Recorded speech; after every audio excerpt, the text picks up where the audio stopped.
एक छोटे से गांव में पहाड़ों के बीच आस्था नाम की एक लड़की रहती थी। आस्था को पेंटिंग का बहुत शौक था, लेकिन उसका सबसे बड़ा सपना था आसमान में दिखने वाले चांद की सबसे परफेक्ट पेंटिंग बनाना।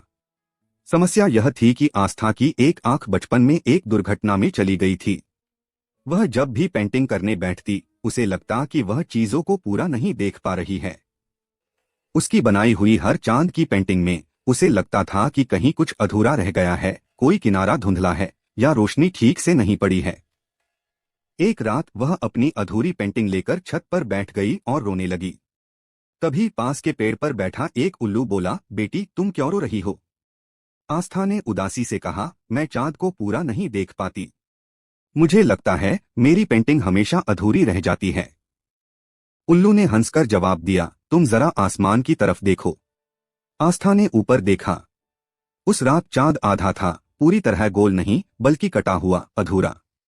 उल्लू ने कहा, चांद हमेशा पूरा नहीं होता, कभी वह आधा होता है, कभी उससे भी कम।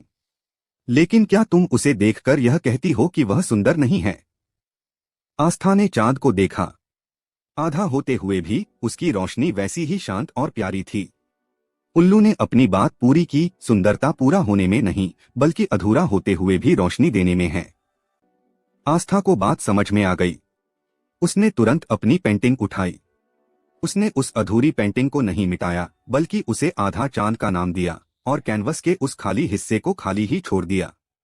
उसने उस खालीपन को अपनी हिम्मत की निशानी बनाया। अगले दिन गांव के मेले में उसकी अधूरा चांद नाम की पेंटिंग को पहला पुरस्कार मिला। लोगों ने उस खाली जगह की बहुत तारीफ की, क्योंकि वह आशा और स्वीकार्यता को दर्शाती थी। आस्था ने सीखा कि जीवन में कोई भी कमी किसी की प्रतिभा या सपने को अधूरा नहीं कर सकती। असली खूबसूरती तो उस रोशनी में है जो हम अपनी कमियों के बावजूद दुनिया को देते हैं।